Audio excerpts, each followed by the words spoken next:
रामपुर के जंगल में टुनटुनी चिड़िया अपनी माँ सुंदरी कौवी के साथ रहती थी। सुंदरी कौवी पक्षियों के घरों में काम करती थी और उससे जो पैसे मिलते उससे वो अपना घर का खर्च चलाती थी। राखी का त्योहार आने पर वो राखी बनाकर बेचा करती थी, जिससे उससे कुछ ऊपरी कमाई हो जाती थी। माँ, तुम्हारी तबीयत ठीक नहीं है, फिर भी तुम राखियाँ बना रही हो। क्या करूँ बेटा, रक्षाबंधन नजदीक है और मैं बीमार पड़ गई। समझ में नहीं आ रहा है, अगर राखी समय से नहीं बनी तो मैं क्या बेचूंगी। तुम दवा खाकर आराम करो माँ, मैं राखियाँ बनाती हूँ।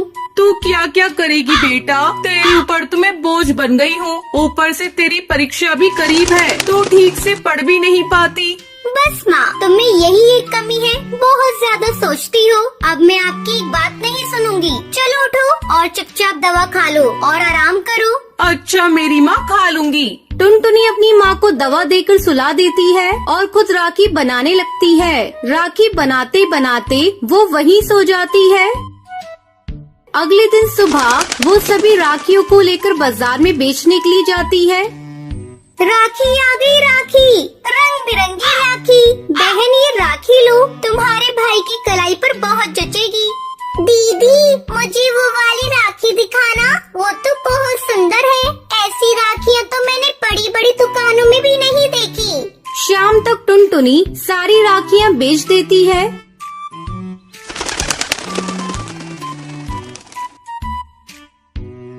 ये देखो माँ, मेरी सारी राखियाँ बिक गई और इतने सारे पैसे हैं। अब तुम्हें चिंता करने की कोई जरूरत नहीं। तुम्हारी बेटी इस बार की राखी में तुम्हारा नुकसान होने नहीं देगी। अच्छा, तू बातें बनाना बंद कर और जाकर कुछ खा ले। अपनी सेहत का भी ध्यान रख। टुनटुनी भोजन करके फिर से राखी बनाने में जुट जाती है। अगले दिन जब वो फिर से राखियाँ बेचने जाती है तो देखती है एक दुकान पर पक्षियों की भीड़ लगी है और उस दुकान की मालकिन एक पक्षी को डांट रही है।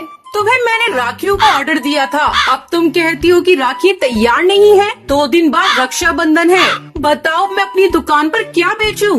देख रही हो मेरी दुकान का बोर्ड, राखी कॉम्प्लेक्स, और मेरी दुकान पर राखी है ही नहीं। ये देखकर सभी मेरा मजाक उड़ाएंगे और इन सब की जिम्मेदार तुम हो। मैं तुम पर केस कर दूंगी, जेल जाओगी तो पता चलेगा।